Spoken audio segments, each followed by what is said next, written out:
Radio Tehran, শুরু হচ্ছে বিশ্ব সংবাদ। ইন্না লিল্লাহ। আবার মধ্যপ্রাচ্যে তৃতীয় বিশ্বযুদ্ধ ছড়িয়ে পড়েছে। দখলদার ইসরায়েলি বাহিনীকে কোনোভাবে ছাড় দিচ্ছে না ইরান। ইরানের নতুন নতুন হামলায় দখলদারদের অবস্থা খুবই শোচনীয় আকার ধারণ করেছে। আর এই মুহূর্তে আমাদের হাতে এসে পৌঁছেছে যুদ্ধের সর্বশেষ গুরুত্বপূর্ণ সবথেকে তাজা আপডেট সংবাদ আপনাদের জানিয়ে দিব।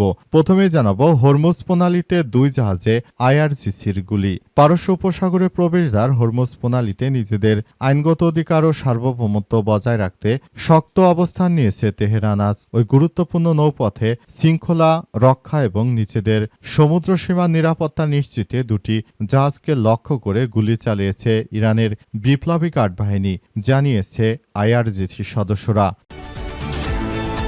এরপর জানাবো, ইরান হরমুজ প্রণালী অবিলম্বে খুলে দিতে চায়, দাবি পাগলাটে ট্রাম্পের। যুক্তরাষ্ট্রের প্রেসিডেন্ট ডোনাল্ড ট্রাম্প পাগলাটে প্রেসিডেন্ট আবারও একটি অদ্ভুত দাবি করেছেন। ইরান নাকি হরমুজ প্রণালী খুলে দিতে চায়, অথচ ইরান জানিয়েছে যতক্ষণ পর্যন্ত যুদ্ধবিরতি না হবে হরমুজ তাদের নিয়ন্ত্রণে থাকবে এবং হরমুজ প্রণালী থেকে তারা টোল আদায় করবে, যেখানে ইরানের বাৎসরিক 64 বিলিয়ন মার্কিন ডলার টোল আদায় হবে হরমুজ প্রণালী থেকে বলে ইরানের পক্ষ থেকে এমন কথা জানানো হয়েছে। তাহলে এমন একটি উপার্জনক্ষম জায়গা তারা কি করে ছেড়ে দেবে, যেখানে বাংলাদেশের রিজার্ভ থাকে মাত্র 20 থেকে 25 বিলিয়ন ডলার? তাহলে বুঝুন কত বৃহত্তম অর্থ আসবে এই হরমুজ প্রণালী থেকে।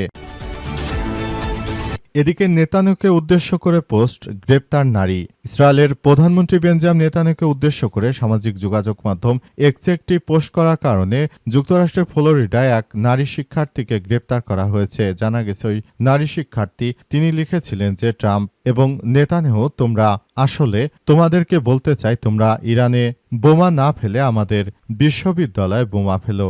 এটি বলার পরই আসলে এই কার্যক্রম শুরু হয়েছে। এবারে জানাবো, রাত পোহালেই পশ্চিমবঙ্গের বিধানসভা নির্বাচন। রাত পোহালেই শুরু হচ্ছে ভারতের পশ্চিমবঙ্গের 2026 সালের বিধানসভা নির্বাচনের প্রথম দফার ভোট গ্রহণ। ইতিমধ্যে রাজ্য জুড়ে প্রস্তুতি সম্পন্ন হয়েছে বলে জানা গেছে। সেখানে মমতা এবং বিজেপির নেতৃত্বাধীন জোটগুলো এই ভোটে সবথেকে বেশি গুরুত্বপূর্ণ ভূমিকা রাখছে। এবং সর্বশেষ জানাবো, কর্মসংস্থান সৃষ্টির লক্ষ্যে পেপাল চালুর উদ্যোগ নিয়েছে সরকার, বলেন প্রধানমন্ত্রী সংসদ নেতা তারেক রহমান বলেছেন, দেশে তথ্যপ্রযুক্তি সম্প্রসারণের মাধ্যমে ব্যাপক কর্মসংস্থান সৃষ্টির লক্ষ্যে বহুল প্রতীক্ষিত অনলাইন পেমেন্ট গেটওয়ে পেপাল চালুর কার্যক্রমের উদ্যোগ নেওয়া হয়েছে। একই সঙ্গে আগামী 5 থেকে 5 বছরে 2 লাখ ফ্রিল্যান্সার আইডি কার্ড প্রদান এবং তথ্য প্রযুক্তিতে কয়েক হাজার তরুণকে প্রশিক্ষিত করা হবে বলে জানানো হয়েছে। প্রিয় দর্শক, এতক্ষণ শুনছিলেন সংবাদ শিরোনাম, এবারে বিস্তারিত। তবে তার আগে বন্ধুরা, অনুরোধ থাকবে এই সংবাদটিতে একটি লাইক দিন। এই চ্যানেলে আপনি নতুন হয়ে থাকলে আমাদের সংবাদটি দেখতে দেখতে চ্যানেলটি সাবস্ক্রাইব করে রাখুন। কমেন্ট করে বন্ধুরা আপনার মূল্যবান মতামত জানিয়ে দিন আপনি বিশ্বের কোন দেশ থেকে বা বাংলাদেশের কোন স্থান থেকে আমাদের সংবাদটি দেখছেন এবং শুনছেন। আর বন্ধুরা, সংবাদটি আপনার সোশ্যাল মিডিয়া ফেসবুকে শেয়ার করে বন্ধুদেরও দেখার সুযোগ করে দিন।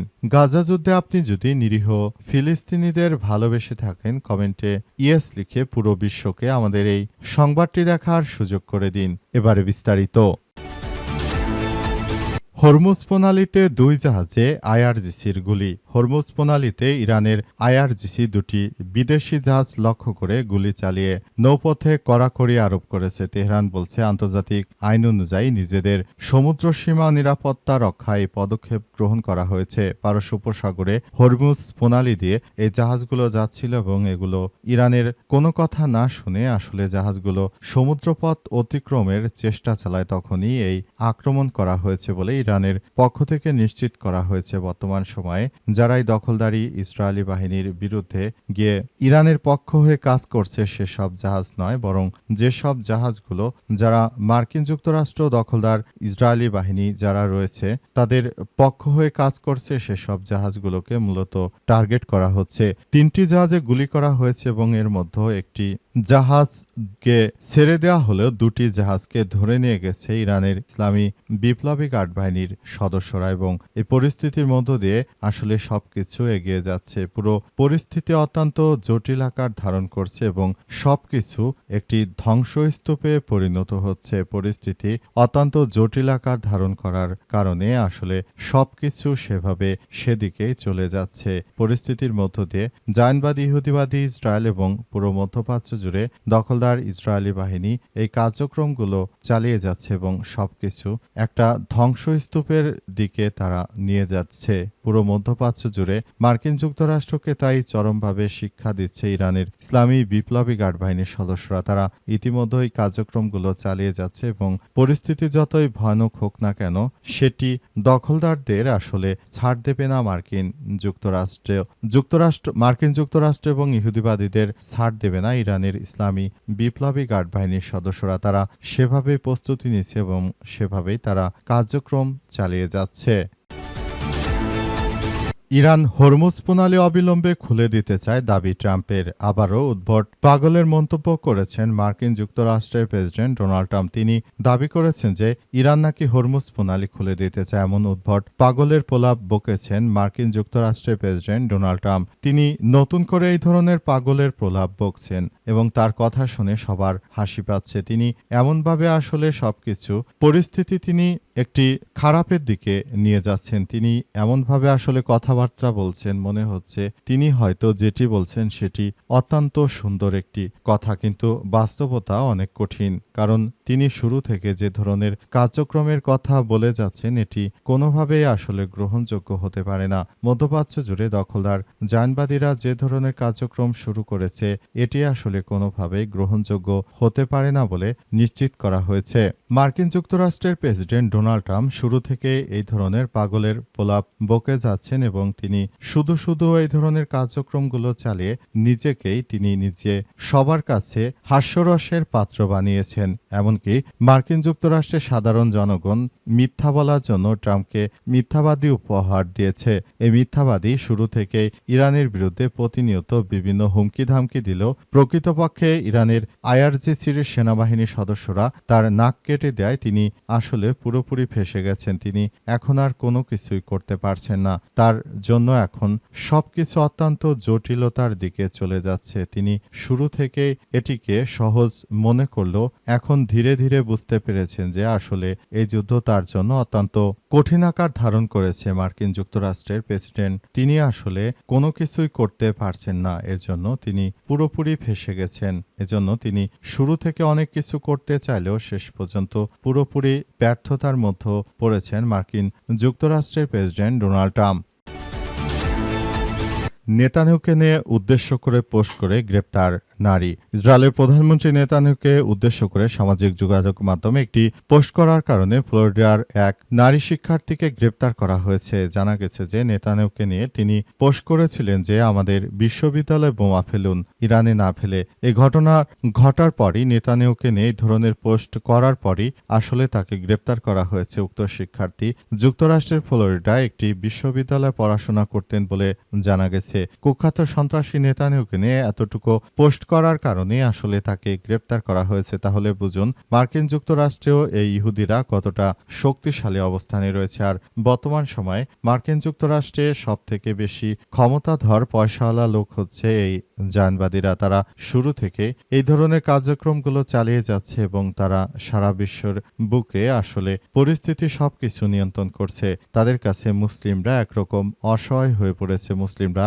চাইলেও আসলে কোনো কিছু করতে পারছে না। এজন্য তারা পুরোপুরি ফেঁসে যাচ্ছে। পুরোপুরি মুসলিমরা আসলে কোনো কিছুই করতে পারছে না। তারা শুরু থেকেই ইহুদিদের কাছে একরকম ধরাশায়ী হয়েছে। বিভিন্ন ঘটনাগুলো থেকে বোঝা যাচ্ছে আমাদের যারা অতীতে শাসক শ্রেণীর ছিল তারা বেশিরভাগই নারীলিপ্স এবং তারা জঘন্য আচরণ করার কারণে মূলত এসব ঘটনাগুলো বেশি ঘটেছে।